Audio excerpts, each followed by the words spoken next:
Hello Capricorn, Sun, Moon and Rising. These are your messages for December, and a very happy birthday to those of you that are celebrating your solar returns at the end of this month. But let's have a look at what we have coming up for you. So the very first card that we have as your underlying energy is the Eight of Wands. Okay, so a few things about the Eight of Wands. So first of all, yes, this card can talk about messages. It can talk about social media, messaging back and forth. Now, the thing to remember, and as soon as I saw this, it kind of reminded me, is that Mercury is going to be retrograde for much of December. Now, that means that if you are messaging with someone, there may be delays in those messages. There may be misunderstandings in those messages. The Eight of Wands, it does also speak, at its core, right? When the card was created, there wasn't social media, there wasn't messaging back then. So at its core, it speaks about the energies picking up, things speeding up. There's momentum now to move forward. The thing is, in your spread, even though I don't read in reversals, it almost feels as if this Eight of Wands should have come up reversed. That's how it kind of feels, just looking at the rest of the cards. So it may be that you're waiting for a message to come through, or, there's some kind of interaction, or, you're even trying to push forward with a relationship, a situation, work project, something like that. But there may be delays at this time. Now, I'm not just saying that because of Mercury retrograde. I am actually saying that because of the reading. Because at the heart of your reading, you have the Hanged Man. So, let's have a look at these two together. These two are opposing energies. The Eight of Wands speaks about speeding up, right? Energy speeding up, messages going back and forth, things happening. It's wands, so that's all about the energy that we put out into the world. But the Hanged Man is the opposite energy. Nothing happens when the Hanged Man comes up. If we look at this guy, there's not much movement here, right? He's hanging from a tree, and not just hanging from a tree, he's hanging upside down from a tree. Now, it always feels like he's put himself there because, it's a very deliberate pose. And even if he wasn't put there, he is kind of resigned to being there. The point of this card is it talks about a change of perspective. He's upside down, so he sees the world from a different perspective. It also talks about surrender. Whether he's put himself there, whether someone else has put him there, he has surrendered to the situation, to whatever is going on. So it does say that, things will get moving again very quickly, but it's time to contemplate and to have a change of perspective. The thing with him also, this come up at the heart of your reading, so everything seems to revolve around this. Now, it's interesting because this is the only card that speaks about this. It kind of speaks of surrender. None of your other cards speak of this. This is the only one, but it's at the heart, so it cannot be ignored. It's like what everything else kind of revolves around. So what I will say is that it kind of feels like some of you may be waiting for news or information to come in, or, you may have even sent out some messages or sent out some news. And it may feel at this time like there's a delay. Also be careful that there's not misunderstandings. So maybe that's why the Hanged Man is there. It's asking you to kind of contemplate this and to think about, what's truly being said to you. Because what we have coming up as a past energy, and this is kind of interesting, we have the Sun. Now, the Sun, it's one of the best cards in the tarot in that it speaks of the potential for great happiness. And it's always very kind of innocent, very childlike happiness. If you see this, we see this little boy, I think it is, but a child anyway, on this horse, kind of riding free. And this coming up at the foundation as your past energy, it kind of says to me that a lot of you kind of understood now what it is that makes you happy. Where you kind of see where that potential is, that even if you haven't gained what's going to make you happy, it's that course, it's that job, it's that person, it's that situation, there's something that you've understood, because the Sun also talks about illumination. So there is illumination here. And what I always say about the Sun card is that the kind of illumination that it speaks about is when it's kind of noon and you go out into your garden or your backyard and the sun's high in the sky, you can see every blade of grass. Like, it takes no effort, requires no effort to be able to see what's before you. You can see every part of your garden that's, revealed to you. And that's the same way when the sun shows up in a spread in our lives. everything becomes clear to us. We become illuminated. So even if you haven't achieved that happiness yet, and some of you might have, some of you may have, but you know, I think for the majority of you, it's going to be that you've understood what it is, where the happiness lies, which direction to go in. But then why is it that you have the Eight of Wands there? So it's almost as if that, you know, you want to move forward. You would like to move forward towards your happiness, to move ahead with this. But it kind of feels like you're not able to at this time. Not with that Hanged Man sat right in the middle of your reading. But you have some great cards. You have actually 4 major arcana cards in a 6-card spread.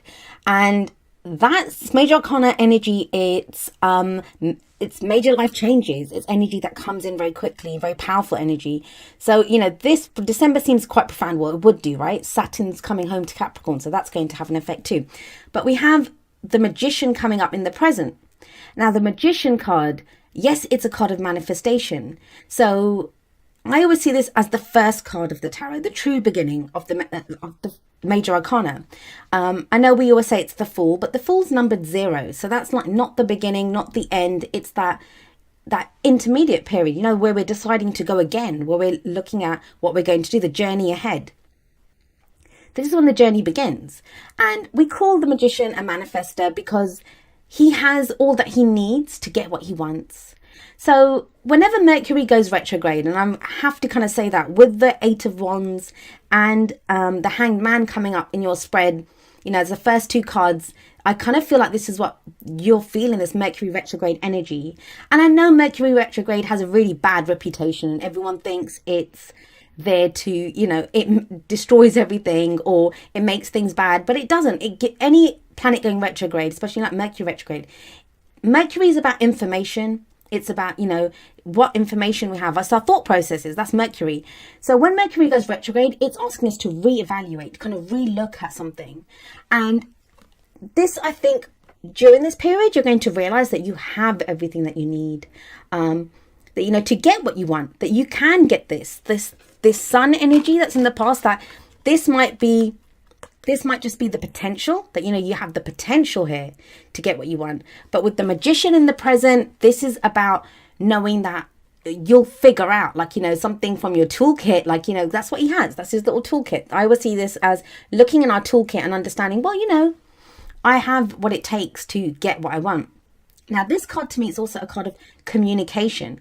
Why do I say that? Well, not in this card specifically because he doesn't have his hand, but in the traditional Rider-Waite and in other tarot decks, the Magician has one hand raised up and one hand facing down. And this, well, he has kind of that hand there, but it's almost as if, you know, he can channel energy. And that's like knowing the energy that's coming in. So with the Eight of Wands sat above this, it's almost as if you've received a message, if you want to send a message, if there's, you know, a direction that you would like to move in, or, you know, you have that energy coming in, you know what to do with it. You know where to channel that. You know what to say in a message. You know how to respond to a message. It's that kind of energy. That's what I'm getting from this combination here. And it kind of feels like it is about information, very much so in your reading. And the reason I say that is we have the Ace of Swords coming up as a future energy. Now, the thing is, I think you guys have been getting this. I think you got it last time as well. It's been a month since I did that. But it kind of feels like you have been getting this. And it's about the truth. It feels like, Capricorn, that either you've wanted to reveal a truth or you've wanted to hear a truth. There's something that you have been waiting for.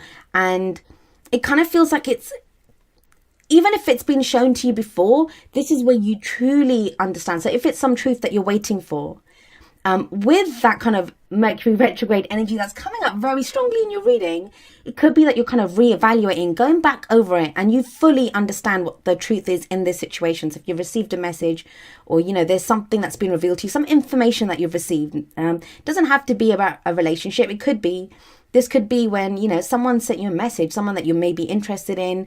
Maybe I'm not really getting someone from the past before everyone starts freaking out that their exes are coming back. Could be for some of you. It's not saying one way or another in this spread. It's more about what you do. It's more about how you react to this and what you plan to do. So with the Ace of Swords, aces are always the potential for new beginnings.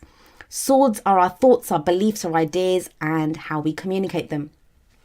So for me, this is a new way of thinking, some kind of new truth, a new way of communicating, even with that Eight of Wands there at the beginning. But it seems to come about, we have this sat above it, right? It's like it's coming about after a period of contemplation. Now, you may have already gone through this. And now maybe the Eight of Wands coming up as an underlying energy. That's why it's there, because you want to go ahead. Like, you've had this period of contemplation.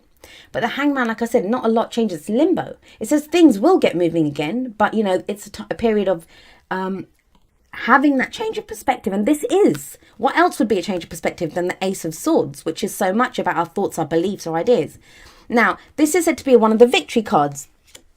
But it's victory through clarity and the truth. So if you've been trying to get your side of the story across or get your truth out, it feels like this is a good time to do it. And there is victory for it. And even if you've been trying to say something for a while and no one seems to have been listening, what's been misinterpreted as something, this is where clarity comes in with the Ace of Swords. And same with if you've been waiting for some kind of truth or some information. Now, I did say that this was about surrender, right? So you're surrendering to the situation. You're surrendering to whatever this information is, surrendering to, you know, the reevaluation of your truth, of what the truth is within the situation. And the magician, of course, is about, you know, you have everything that you need to get what you want. You can move ahead, you can move forward. But then it actually leaves you in a really stable, very strong position, because as your advice card, as your crowning energy, we have the Emperor. The Emperor is very much in control. In the tarot, in the major arcana, he's the father figure, the boss, the authority figure, right? It's always his way or the highway. He's very good at running his empire. He knows what to do. Now, the thing with the Emperor, though, is he can be kind of stubborn. That's the thing with him. It's like, you know, very much my way or the highway. He only does things his own way, and that's the only way he knows. So the thing with his stubbornness is that sometimes he won't compromise or look at other ways of doing things. Like, that can be good, that can be bad. Like, you know, obviously for some people that might sabotage your situation. For others, it's going to put you in a stronger position.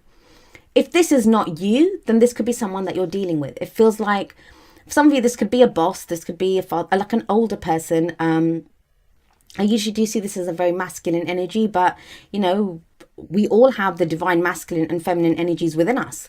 The other thing with him, though, coming up as a crowning, it feels like if this is your energy and it's asking you, like, you know, if you very resolutely, because this is the advice, it's telling you to take control, you know, hold tight, go your way, trust in what you want to do, and the truth will come out. And the reason I'm reading the Emperor in quite a positive way is because the sun is sat above this, is because the sun is sat here. But I mean, if it is someone else, maybe they are the ones that come in and now take control. If you've been waiting on some truth from someone, maybe now they'll be ready to do it. They're ready to kind of step up almost.